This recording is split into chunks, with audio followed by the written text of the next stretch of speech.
Welcome to SVG-TV News for Tuesday, September 23rd. I'm Jimmy Prince with the details.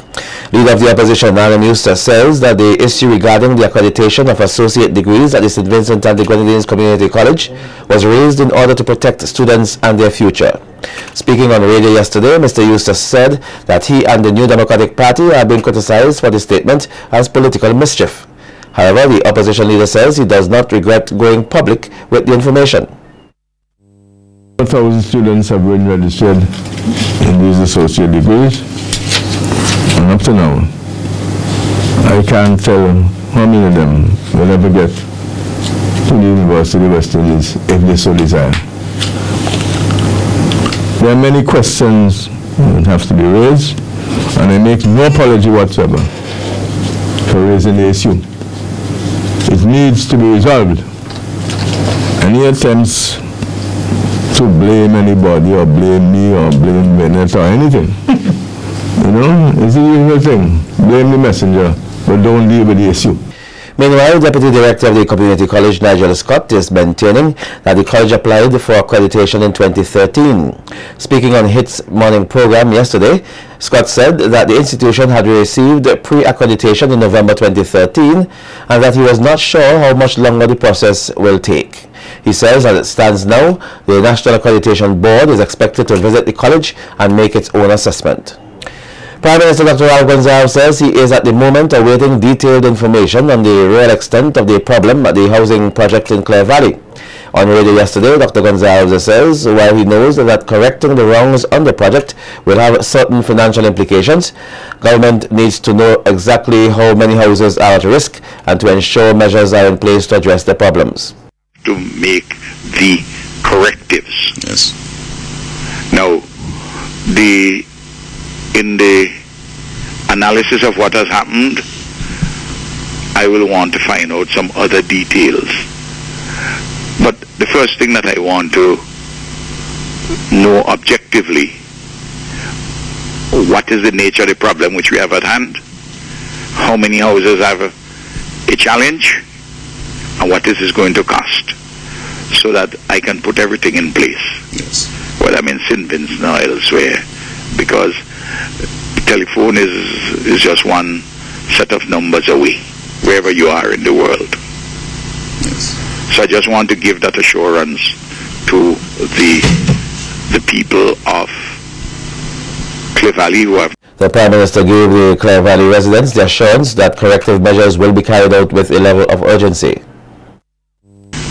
Correctives must be done on a scientific analysis, must be done urgently, and the persons must be given the assurance, and this matter must be dealt with not in a bureaucratic way, but in a practical, hands-on manner. With respect to the Prime Minister's health now, meanwhile on radio yesterday, Leader of the Opposition, Eustace, used the opportunity to express get-well wishes to Prime Minister Gonzalez, who is currently nursing a muscle injury, which his office yesterday says has seriously affected his mobility. As Leader of the Opposition, I want to take the opportunity to wish him a speedy recovery from his illness. I notice, according to the relief, that he has changed some of his appointments over the next few days, and I believe he will take the necessary medical attention and advice, and we wish him a speedy recovery. In other news, the National Emergency Management Organization, NEMO, is advising residents in flood and landslide-prone areas to continue to exercise caution and to be on the alert as a trough system continues to affect the islands. An advisory by the SVG Met Office says overcast skies and the periods of rain, which affected the islands for most of the day, are expected to continue into the night, with the possibility of isolated thunderstorms. The report further states that a tropical wave with axis extending along 46 degrees west is expected to approach St. Vincent and the Grenadines by early Thursday. And though the intensity associated with this wave is limited owing to dry Sahara air, caution should be exercised as interaction with an upper-level trough is possible.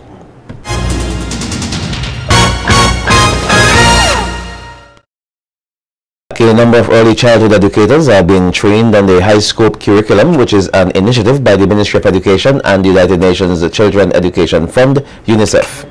The opening ceremony of the 3-day high scope Trainers of Trainers workshop took place this morning at French's House. It was attended by officials from the Ministry of Education and representatives from the Early Childhood Education Program. The high scope curriculum was conceptualized years ago and emphasizes adult-children interaction, a carefully designed learning environment, and a planned review process that strengthens initiative and self-reliance in children and young people.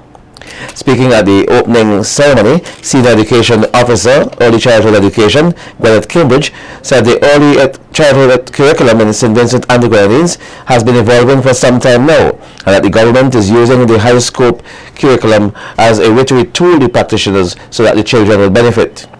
What drives quality early childhood education is a curriculum that addresses the holistic needs of the children. And to my mind, the high scope curriculum does just that. I was even more enthused because my colleagues, Mrs. Erla Musgraves Esdale and Miss Spencer, these are key persons in their own rights, and from moving across the Caribbean and seeing the way they were passionate about early childhood education, as a matter of fact, they have been trained in the high school curriculum and they have really moved it forward in a tremendous way in Antigua. It is also in effect in Dominica, in Grenada, and we didn't want to be left behind. So it was with this in mind that we decided to partner with UNICEF, and UNICEF has as one of its mandate capacity building. And to my mind, this seeks to address the need for building our capacity here in St. Vincent and the Grenadines. Cambridge says the high scope curriculum is one that addresses the holistic needs of children. Meanwhile, Senior Education Officer, the Curriculum Department, Aldia Gums-Dyer, says the strides being made in the education sector are phenomenal, and that education today is touching the lives of individuals in all areas of the country, as well as in persons of all ages. Gums-Dyer says early childhood education learning seeks to address the individual learning needs of students. The ministry's decision to implement this curriculum is to ensure that the issue of quality education is addressed even at this level. Anyone following matters relating to education would observe that our boys are falling behind, especially by the time they get to secondary school.